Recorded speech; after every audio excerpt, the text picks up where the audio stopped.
નમસ્કાર, આપ જોઈ રહ્યા છો લખત ન્યૂઝ અપડેટ ચેનલ। તમામ સમાચાર અને અપડેટ મેળવવા માટે ચેનલને સબસ્ક્રાઇબ કરો અને બેલ આઇકન પર ક્લિક કરો જેથી તમામ સમાચાર અને અપડેટ તમને મળી રહે। લીલાપુર ગામની અંદર ગામના શ્રદ્ધાળુ ભક્તજનો દ્વારા જન્માષ્ટમી નિમિત્તે શ્રી કૃષ્ણ ભગવાનની શોભાયાત્રાનું આયોજન કરવામાં આવ્યું। મોટી સંખ્યાની અંદર ગામના શ્રદ્ધાળુ મહિલા પુરુષો શોભાયાત્રામાં જોડાયા।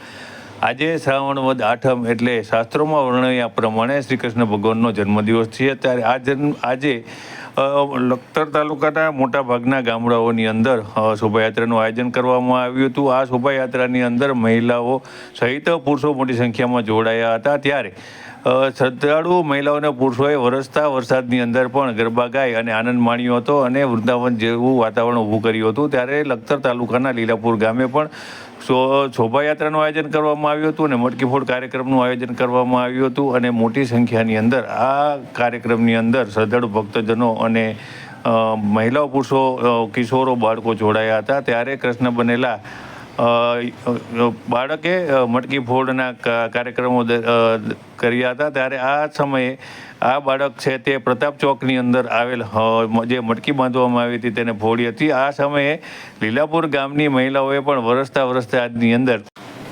વરસાદની અંદર પોતે ઉપસ્થિત રહ્યા હતા અને તેઓએ આનંદભેર આ કાર્યક્રમને માણ્યો હતો। ત્યારે પ્રતાપ ચોકની અંદર મોટી સંખ્યાની અંદર ગામના મહિલાઓ પુરુષો સહિતના લોકો ઉપસ્થિત રહ્યા હતા અને ખૂબ જ ભાવપૂર્વક ભક્તિપૂર્વક આજની આ શોભાયાત્રાની અંદર ઉપસ્થિત રહ્યા હતા અને શ્રી કૃષ્ણ ભગવાન દ્વારા મટકી ફોડ જે કાર્યક્રમનું આયોજન કરવામાં આવ્યું હતું તેનું આબેહૂબ વર્ણન કરવામાં આવ્યું હતું।